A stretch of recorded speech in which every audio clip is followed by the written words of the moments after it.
pas de clôture, pas de points d'eau fonctionnels avec des effectifs pléthoriques dans toutes les salles de classe et les élèves n'ont pas d'abri où se mettre pendant la récréation. Voilà, entre autres, les maux dont souffre l'école de Djalakorobougou dans la commune rurale de Muntugula, cercle de Kati, située à la périphérie de la ville de Bamako, la capitale du Mali, en 2023 encore. Je m'appelle Hubert Madame, je fais la 7e année. Le problème desquels Djalakorobougou est confronté aujourd'hui, le problème d'eau.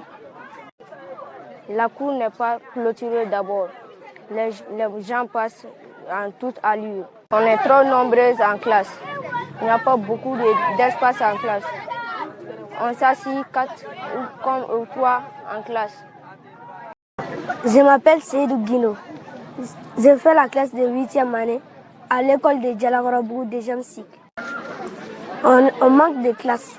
On est plus de 100 et quelques dans une seule classe. La cour n'est pas entourée. Les toilettes sont sales. On a des problèmes d'eau. Il y a une pompe, mais elle ne marche pas.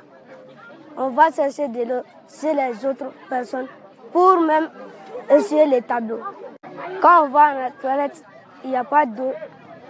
La toilette est sale, ça peut provoquer des maladies. Les portes des toilettes ont été volées parce qu'il n'y a pas de clôture, même ceux des classes. Moi, je m'appelle Aïssa Taba, je fais la 9e année, 2e cycle à Djalakorobougou. Bon, ici, on a beaucoup de problèmes, on a manque d'eau, la pompe est gâtée, le château d'eau aussi est gâté. Bon, les portes et les fenêtres sont évoluées parce qu'il n'y a pas de clôture.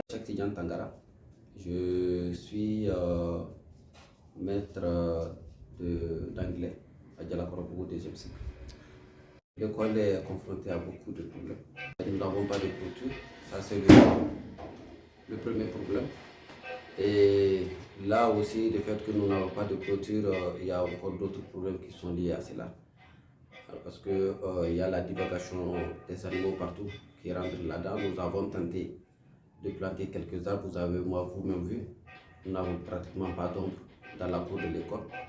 Alors nous avons tenté de planter quelques arbres ici, mais avec les animaux, ça n'a pas tellement fonctionné. Et ensuite, nous avons aussi des problèmes d'eau, des points d'eau. Nous avons aussi des points d'eau qui sont en panne. Alors les enfants sont aussi obligés d'aller chercher de l'eau dans les voisinages pour pouvoir effacer les tableaux et arroser les quelques arbres que nous avions. Et là aussi, vous voyez, ça n'a pas tellement donné. Et aussi, nous avons des problèmes d'eau, comme je l'ai dit aussi, les latérines sont aussi pratiquement, ne sont pas hygiéniques parce qu'il n'y a pas d'eau, les enfants l'utilisent n'importe comment. Voilà, donc il y a aussi des manques de salles de classe, parce nous avons des effectifs pléthoriques dans les différentes salles, nous avons des manques de bancs, nous avons des problèmes un peu dans pratiquement tous les domaines éducatifs. Alors, vous avez Oumar Dia, je suis directeur de l'école de Djalakorobougou 2e cycle, qui a été nommé cette année même. Bon alors, quand moi je suis arrivé, j'ai constaté que réellement à l'école ici, il y a énormément de problèmes. Entre autres, il y a un problème de clôture, il y a un problème d'eau, il n'y a pas d'électricité, il y a insuffisance de salles de classe parce que c'est le seul second cycle de la localité de Djalakorobougou, le seul second cycle public. Donc on a un effectif pléthorique dans toutes les classes. En 7e année, par exemple, nous avons 123 élèves. En 8e année, 139. Et on a été obligé de scinder la 9e année en deux. Et chacune des 9e années est au-delà de 70. Vous voyez un peu. Comme initiative, moi quand même, franchement, j'ai jugé utile de faire de mon mieux.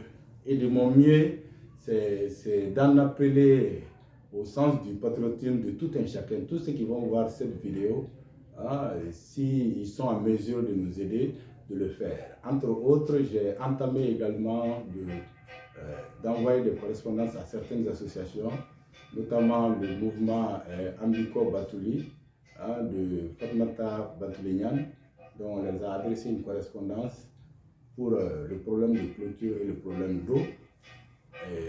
On a adressé une correspondance à la mairie et même le directeur des eaux et forêts, il a adressé une correspondance pour avoir plus d'accompagnement par rapport à la plantation des arbres dans la cour. Parce qu'on est dans un endroit semi-désertique. Ici, il n'y a pas suffisamment d'arbres. Donc, pendant la période de forte chaleur, les enfants souffrent énormément. Pendant le temps de récréation, ils n'ont pas où se mettre à l'abri. Donc, il y a tous ces problèmes qui sont là, franchement.